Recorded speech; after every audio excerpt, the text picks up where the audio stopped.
무덤에서 깨어난 자들. 달은 낮고 부풀어 레이븐스우드 묘지 위에 걸려 있었고 그 병든 빛은 풍화된 묘비에 달라붙은 짙은 안개를 간신히 뚫고 있었다. 제이크, 릴리, 조이, 그리고 그들의 친구들은 무덤 사이에 모여 있었고 그들의 웃음소리는 밤의 고요함 속에서 부자연스럽게 메아리쳤다. 감히 너에게 윌킨스 노인의 무덤을 만져보라고 도발한다. 알렉스가 거짓 용기로 두꺼워진 목소리로 말했다. 미아는 앞으로 나서며 손가락을 뻗어 부서져가는 돌을 향했다. 그녀의 손이 닿자 고대의 뼈가 부러지는 듯한 소리가 대지를 울렸다. 10대들은 얼어붙었고 그들의 즐거움은 목구멍에서 사그라졌다. 땅은 처음에는 부드럽게 그 다음에는 점점 더 격렬하게 떨기 시작했다. 균열이 묘지를 거미줄처럼 뒤덮었고 대지는 마치 무서운 출산의 진통을 겪는 것처럼 위로 솟구쳤다. 이 균열에서 손이 나타났다. 창백하고 썩어가는 사지가 필사적인 굶주림으로 공기를 핥히었다. 해단의 비명이 밤을 찢었다. 시체가 그의 발 앞땅에서 튀어나왔기 때문이다. 말라 비틀어진 살점으로 겨우 붙어있는 턱이 소리 없이 딱딱거리며 그의 발목을 물었다. 에단은 쓰러졌고 그의 머리는 메스꺼운 소리를 내며 묘비에 부딪혔다. 그 생물체가 검은 이빨로 그의 종아리에서 살점을 뜯어내기 시작하자 피가 그의 몸 아래로 고였다. 공포가 무리 사이에서 폭발했다. 올리비아는 뒤로 비틀거리다가 발꿈치가 드러난 뿌리에 걸렸다.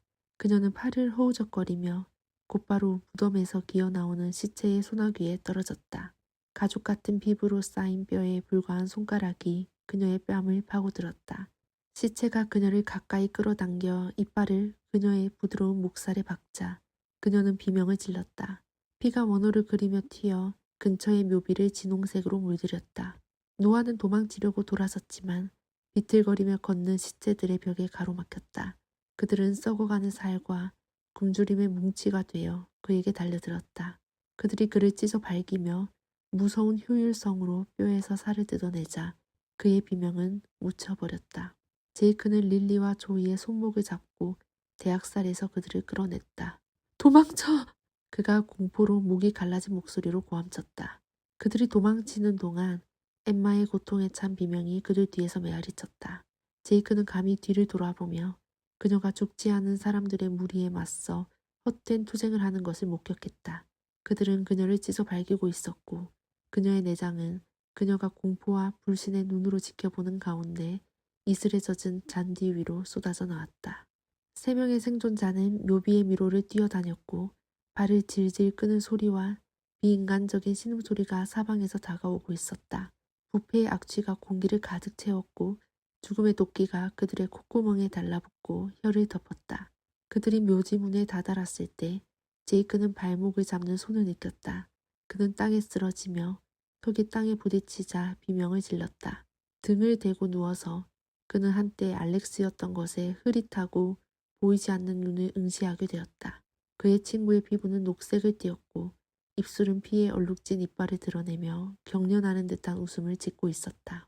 제이크는 필사적으로 발길질했고 그의 발꿈치가 알렉스의 턱에 부딪혔다. 축축한 소리가 났고 그 생물체의 소나귀가 풀렸다. 비틀거리며 일어선 제이크는 릴리와 조이와 합류했고 그들 셋은 묘지 문을 박차고 나와 그 너머의 빈 거리로 뛰쳐나갔다. 그들은 폐가 타는 듯한 고통을 느끼며 달렸고 뒤쫓는 소리는 점점 희미해졌다.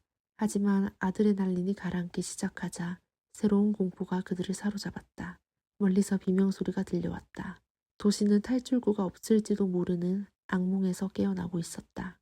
세 사람은 어둠에 휩싸인 거리를 비틀거리며 걸었고 그들의 거친 숨소리는 멀리서 들려오는 비명과 비인간적인 신음소리와 뒤섞였다. 제이크, 릴리, 조이는 버려진 주유소에서 피신처를 찾았고 깜빡이는 형광등 불빛이 그들의 피 묻은 얼굴 위로 섬뜩한 창백함을 드리웠다. 문을 막아야 해. 제이크가 지쳐서 쉰 목소리로 속삭였다. 그들이 선반과 자판기를 입구에 밀어넣는 동안 조이는 릴리의 팔뚝에 선홍색 얼룩이 묻어있는 것을 발견했다. 릴리, 그녀가 떨리는 목소리로 속삭였다. 너 피나고 있어. 릴리는 상처를 살펴보며 눈을 크게 떴다. 그것은 단순한 긁힌 상처가 아니었다. 분명히 이빨 자국이었다. 아니야. 그녀는 숨을 내쉬었다. 아니야, 아니야, 아니야. 제이크가 다가왔다. 그의 얼굴은 공포로 가득 차 있었다. 언제 일어난 일이야? 나도 몰라. 릴리가 더듬거리며 말했다. 그녀의 몸은 떨기 시작했다. 아마도 우리가 묘지 탐을 너무 때렸을 거야. 무거운 침묵이 그들 사이에 내려앉았다. 저주받은 자들의 합창만이 멀리서 들려올 뿐이었다. 그들은 모두 이것이 무엇을 의미하는지 알고 있었다. 릴리는 감염되었다. 시간은 마치 수세기처럼 느리게 흘러갔다. 제이크와 조이는 변화가 그들의 친구를 사로잡는 것을 무력하게 지켜볼 수밖에 없었다. 릴리의 피부는 창백해졌고 잉크 강처럼 어두운 정맥이 피부 아래로 드러났다. 그녀는 더러운 리놀륨 바닥에서 몸부림쳤고 열과 고통으로 몸을 떨었다. 다 들어가. 그녀는 흐느끼며 말했다. 눈은 뒤로 돌아갔다. 오시리시여, 불타. 갑자기 그녀는 등을 활처럼 구부렸고 목구멍에서 터져 나오는 듯한 비명을 질렀다. 그 소리는 거의 인간의 것이 아니었다. 이해할 수 없는 고통을 말하는 울부짖음이었다. 그녀는 바닥을 손톱으로 긁었고 손톱은 부서지고 찢어졌다. 제이크는 고개를 돌렸다. 그 광경을 견딜 수 없었기 때문이다. 하지만 조이는 공포에 사로잡힌 채 바라보았다. 릴리의 피부는 군데군데 벗겨지기 시작했고 그 아래로 회색빛 근육이 드러났다. 부패한 냄새가 좁은 공간을 가득 채웠고 조이는 구역질을 느꼈다. 병든 듯한 주황색으로 하늘을 물들이며 새벽이 밝아왔고 릴리의 비명은 마침내 잦아들었다. 그녀는 가만히 누워 있었다. 더 이상 숨을 쉬지 않았다. 제이크는 조심스럽게 다가가 맥박을 확인하려고 손을 뻗었다. 순식간에 릴리의 손이 튀어나와 제이크의 손목을 비인간적인 힘으로 움켜쥐었다. 그녀의 눈이 번쩍 뜨였다. 더 이상 따뜻한 갈색이 아니었다. 우윳빛 하얀색이었고 동공이나 홍채는 없었다. 그녀의 턱은 잠시 동안 소리 없이 움직이다가 목에서 우렁찬 으르렁거림이 터져 나왔다. 제이크는 팔을 빼내 비틀거리며 뒤로 물러섰다. 릴리! 그가 목이 갈라진 목소리로 불렀다. 하지만 그 죽은 눈동자에는 어떤 인식도 없었다. 오직 굶주림 뿐이었다. 릴리였던 그것이 이를 드러내며 덤벼들었다. 제이크는 황급히 피했지만 그녀의 손톱이 그의 종아리를 핥히고 지나가 깊고 피 흘리는 상처를 남겼다. 지금까지 공포에 얼어붙어 있던 조이가 행동에 나섰다. 그녀는 카운터 뒤에서 대걸레를 잡아 무릎으로 자루를 부러뜨려 뾰족한 끝을 만들었다. 고뇌에 찬 비명과 함께 그녀는 그 임시 변통의 무기를 릴리의 관자놀이에 꽂았다. 그 생물체는 쓰러졌다. 몇 번 경련을 일으키더니 가만히 누웠다. 짙고 엉긴 피가 상처에서 흘러나와 바닥에 고였다. 조이는 무릎을 꿇고 개어냈다. 제이크는 절뚝거리며 그녀 곁으로 가 어깨에 위로의 손길을 얹었다. 하지만 그렇게 하면서 그는 다리의 상처에서 이상한 따끔거리는 감각이 느껴지는 것을 알아챘다. 그는 조이의 시선을 마주했고 둘 다 공포가 밀려오는 것을 깨달았다. 그들의 악몽은 아직 끝나지 않았다. 밖에서는 죽지 않은 사람들의 신음소리가 점점 가까워졌고 멀리서 사이렌이 쓸모없는 경고를 울부짖고 있었다. 병든 듯한 황혼의 빛이 더러운 주유소 창문을 통해 걸러졌고 제이크의 땀에 젖은 얼굴에 긴 그림자를 드리웠다. 릴리의 손톱에 살이 찢겨 나간 그의 다리는 이제 신성하지 못한 열기로 맥박치고 있었다.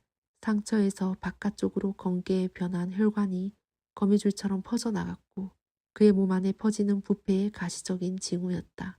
조이는 연민과 두려움이 뒤섞인 눈빛으로 그를 바라보았다.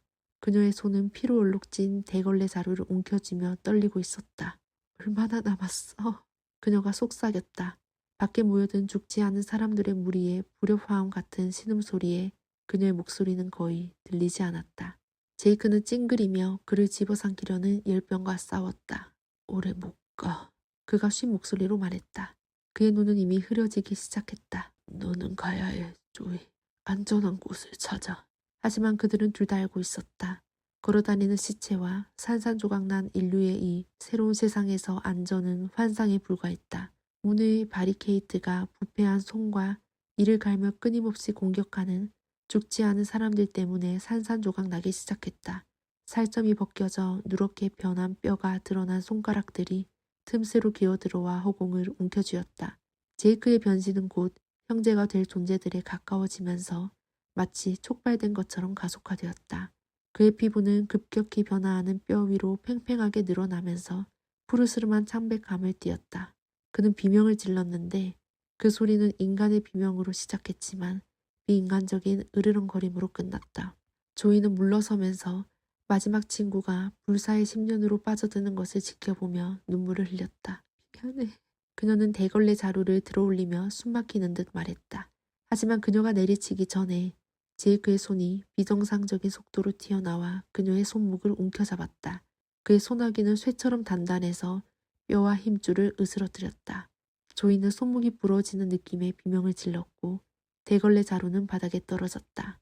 제이크였던 그것은 앞으로 돌진했고 그의 턱은 뱀처럼 벌어져 날카로워지는 이빨의 열을 드러냈다.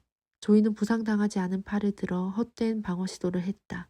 제이크의 이빨은 그녀의 팔뚝을 물어뜯었고 근육을 찢고 뼈를 긁었다. 상처에서 피가 솟구쳐 나와 벽과 바닥을 소름 끼치는 벽화로 물들였다.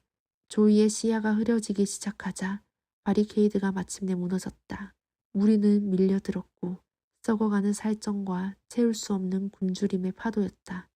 그들은 제이크에게 달려들어 조이에게서 그를 떼어내고 먹이를 먹으려는 광란 속에서 그를 갈기갈기 찢어 발겼다. 조이는 쓰러졌고 그녀의 생명의 피는 그녀 아래로 고였다. 의식이 사라지면서 그녀는 감염이 시작되기 전에 진정한 죽음을 바라고 있는 자신을 발견했다.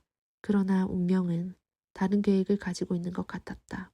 몇 시간 후 달이 다시 한번 혼돈에 빠진 세상 위로 떠오르자 조이의 눈이 번쩍 떠졌다. 그것은 우윳빛 흰색이었고 인간성이 결여되어 있었다. 그녀는 일어섰고 떨리고 조정되지 않은 채 이제 거리를 배회하는 죽지 않은 사람들의 대열에 합류했다. 멀리서 군용 헬리콥터가 머리 위에서 우렁차게 날아다니며 황폐한 도시 풍경을 탐조등으로 훑었다. 하지만 조이, 제이크, 릴리, 그리고 수많은 다른 이들에게는 너무 늦었다.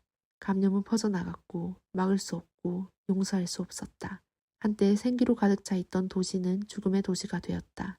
그리고 모든 것이 시작된 묘지에서 땅은 계속해서 끓어오르고 갈라지며 더 많은 죽은 자들을 토해내어 성장하는 채울 수 없는 군대의 대열에 합류시켰다.